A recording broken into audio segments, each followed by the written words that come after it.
BoNSUआ सेथि खेब बोसोरसालिया जथुमा खुंफुंदों। BoNSU आफादा गायसनजेननायनिफ्राय दिनैसिम 1 बोसोर आबुं जाबाय। बेखौनो लोब्बा लाखिनानै क'क्राझार जिल्लानि सिङाव थानाय दतमानि हारिमु फोथाराव BoNSU आफादा साननैनि हाबाफारिजों सेथि खेब बोसोरसालिया जथुमा खुंफुंदों। बोहैथि दाननि 6 आरो 7 साननैनि हाबाफारिजों सेथि खेब बोसोरसालिया जथुम्माखौ खुंफुंदों। बेबायदिनो दिनैनि जागायजेननाय सानाव फुंबिलिनिफ्रायनो मेहेरगोनाङै बायदि नब्लां बेखेवनाय हाबाफारि लानायखौ नुनो मोन्दों। बेजोंनो लोगोसे खुंफुंजानाय जथुम्मायाव आरोबाव मा हाबाफारि लाबावदों बेनि सायाव BoNSUनि आफादगिरि बनजित मनजिल बसुमतारीनि फोरमायनायखौ नोंथांमोना मिथिना ला। मिडियानि गेजेरजों आं जोबोद गोजोननाय मोन्दों। बे जोंनि BoNSUनि बर' माहारियारि फरायसा आफादनि फार्स्ट एनुवेल कनभेनसना गाबोननि दिनाव जानो थांगासिनो। दा हाबाफारि बादियै 6 तारिख आरो 7 तारिख बे साननैखौ नोजोर बोनानै बर' माहारियारि फरायसा आफादा जोंनि बे प्रग्रामखौ लानाय जादों। दा जोंहा हाबाफारि बादियै जोंनि बे फुंनि 9 बाजियाव 9 AM जोंना मेन गेट बेखौ अपेनिं खालामबाय आरो बेजों लोगोसे मेन पेन्डेल डेलिगेट सेसननि बेखौबो दा अपेनिं खालामबाय। दा डाइनिं हलखौ अपेनिं खालामनो आद्रा दङ।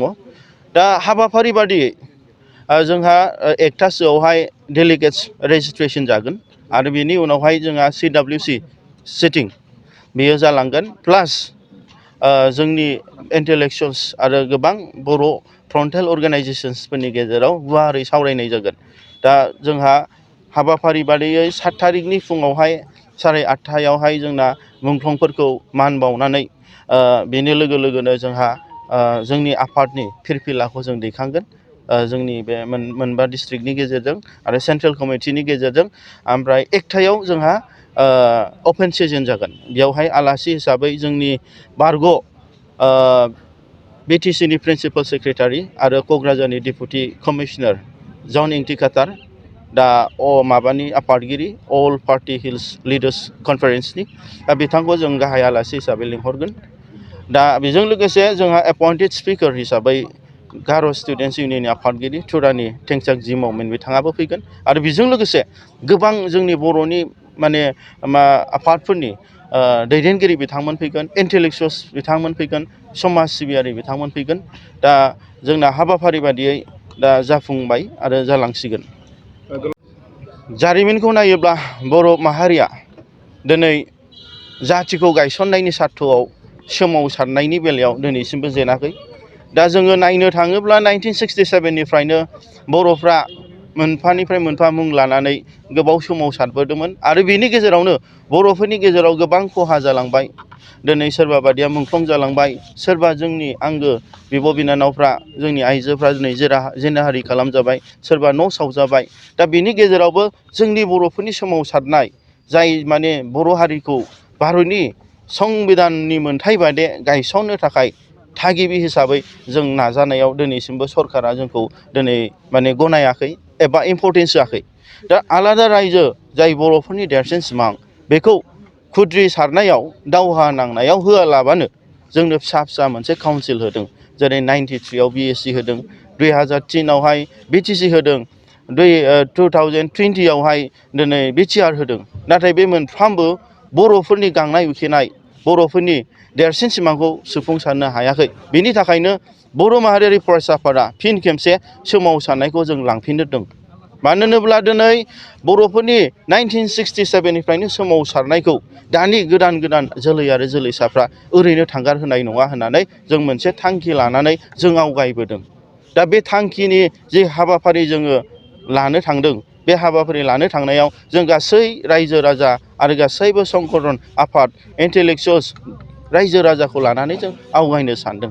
बेनि थाखायनो जोंहा दिनै जों मोनसे बर'फोरनि फ्रन्टेल अर्गानाइजेसन्सफोरनि गेजेरजोंबो जोंहा मोनसे सावरायनाय मोनसे आयदा दङ रायजो राजा इन्टेलेक्सुवेल्सफोरखौ लानानै। बर' माहारि फरायसा आफादा जोंनि आयदा बायदियै दा फैबाय थानाय समावहाय जोङो जाथिखौ बर' हारिखौ जों माबोरै गायसननो, बर'फोरनि राव हारिमु बर'फोरनि सिनायथिखौ जों बोरै फोथांनानै लाखिनो भारतनि संबिधान बादे, दा बिनि सायाव जों गुवारै सावरायगोन।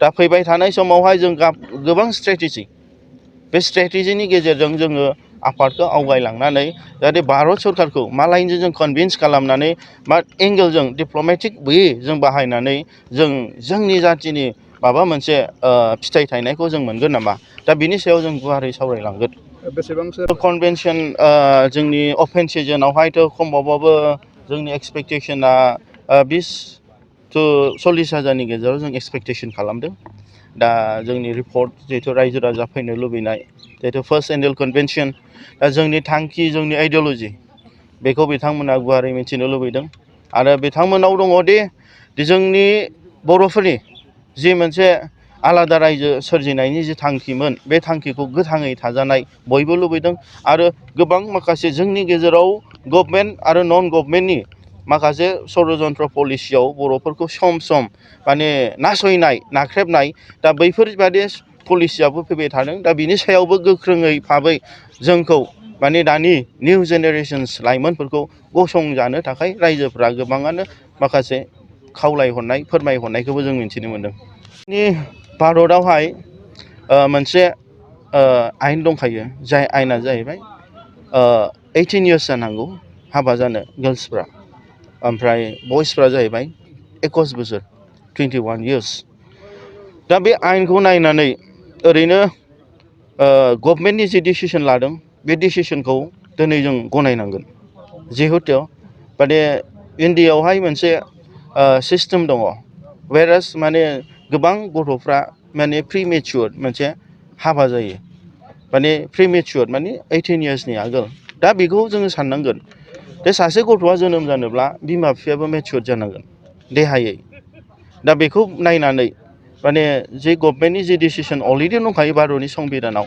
बेखौ मावनायाव जोंहा जेबो बुंनांगौ गैया जेरै जोंनि समाजनि मोजां आरो थासारिखौ जों लुबैयो मानो होनबा जोंहा दिनै समाजा दिनै जौगानोब्ला दिनै जोंनि लाइमोनफ्रा फार्स्ट अफ अल एजुकेसनखौ जोङो बांसिन फकास खालामनांगोन दा उन्दै बैसोआव हाबा होयोब्ला दा बिनि फरायनाय फारसे गोबां इफेक्ट जागोन आरो बे फरायनाया दिनै जोबनाय लोगो लोगो मा जागोन समाजा दिनै गोबां खहा जागोन मानो होनबा देशआ सासे सुबुंनि सायावनो सोनारो बे बिथाङा दिनै सुबुं दोन इन्टेलेक्सुवेल माबा हिउमेन रिसर्सखौ जेब्लानासिम बाहायनो हागोन माने डेभेलप खालामनो हागोन अब्ला डेफिनेटलि जोंनि देशआ बे गोबां आवगायलांगोन दा बेनिखायनो जोङो बुंदों दे भारतनि जि संबिधान नङा होमबा बे संबिधानजों जों थांनानै जोङो दिनै फालिनानै जों सासे भारतनि मोजां नागरिक जानाया गाहाम